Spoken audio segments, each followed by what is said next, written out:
Hi everybody, it's Dr. Austin, and I know I've been absent without leave for videos for the last few weeks.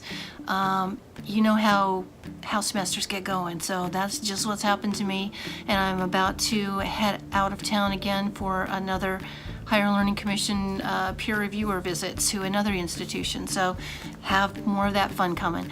But I wanted to give you a short video discussion about your last practice comp before you head into the one for this weekend. Just a few tips about how everybody did, and maybe some tips on how to go about doing this next full practice comp. So the last one, the outline, everybody did really pretty well. We had a few people have a couple of issues on maybe one or two, but for the most part, I think everybody probably would have passed with very, very few exceptions. Does that mean everything was perfect? Of course not. But here's a tip for everybody. You don't have to get 100% on every single area. Let's say that you do really well on the majority of the different sections, but assessment just doesn't work for you. As long as you've done pretty well on the rest of them, even if you don't totally knock it out of the ballpark with assessment as well, you're going to probably pass. So I want you to kind of hopefully feel a little bit calmer about it with that knowledge and knowing that you all are in great shape. With that said, I want to talk a little bit about some ways that you can think about assessment in particular, and hopefully address those issues when they come up in the comprehensive. So for assessment portion of your comp, you're going to be asked a couple of things. You're going to be asked to do learning outcomes. Learning outcomes are really what you want students to know or be able to do at the end of a program. So let's say you are doing a program, and I'm just picking this out of the blue right now. Let's say you want to do a program on study skills, and you have to come up with a learning outcome for that. For study skills, what is it you want students to be able to do at the end of this study skills workshop that you're giving them? You want them to be able to address their own needs, maybe have time management skills for dealing with all of their different coursework. So what you're going to do is you're going to say that you want them to be able to do those things. That is a learning outcome. You can add in some extras, such as a criterion for success, which basically means at what point will you know you were successful. And that would be something along the lines of, let's say 80% of participants are able to develop a time management plan for studying their semester's coursework. That would be a learning outcome. So you really, they're very simple. I think a lot of times we go and make them a lot more difficult than they actually are, but you're really looking at what it is you want a student to leave your program, your workshop, whatever it might be, knowing or being able to do. So think of them in that way, and hopefully that will help you when you're writing those learning outcomes. When you're talking about evidence of those learning outcomes, that is going to be, how are you going to collect the data? That's the evidence, the data that you get back that tells you how well students did on whatever your outcome is. So it might be something like a survey, or it might be a short test. It might be a focus group or an interview. However you collect data, that is your evidence. That's your measure. That's the instrument or tool that you use to collect data. When you look at those things, there are a couple of different ways to look at them. You can look at them as formative assessment or summative assessment. Frankly, that's a little bit more something that's more used in academic assessment rather than student affairs assessment. So I would not even bring that one up. Don't even talk about formative and summative, because that's for academic.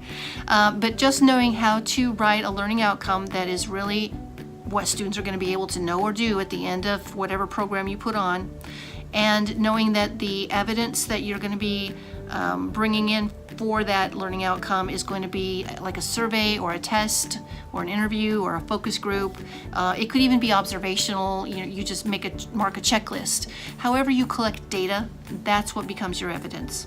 Hopefully those two things will help you when you're writing learning outcomes and looking at how you might assess a particular program. Really keep it as simple as possible, and I think you're going to be in better shape.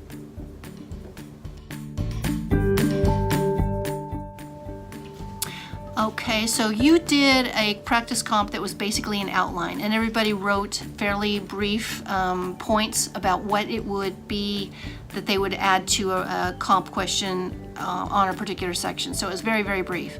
That's not going to be the way that you're going to do this next one. You're going to actually want to elaborate on a lot of the points that you make. So let's say there's a question about what type of student development theory you would use in a particular situation or context. You're going to give that student development theory, say, this is the one I would use. Then you're also going to give a reason why you're going to use that one. Why would you choose to use Chickering's vectors over Kohlberg's, whatever? Why would you use a particular thing? So you're going to state it, summarize the theory, give your justification for why you're using that particular theory, and then for added emphasis and to really show that you have got this down, always try to add in an example of how you're using any particular choice that you make for answering any part of the comprehensive question.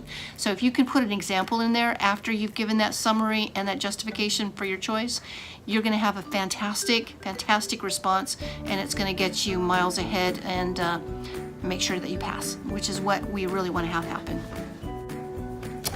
Another of my big tips is to really use the question itself as your outline. So take all of those questions, cut them, paste them, and dump them into a Word document.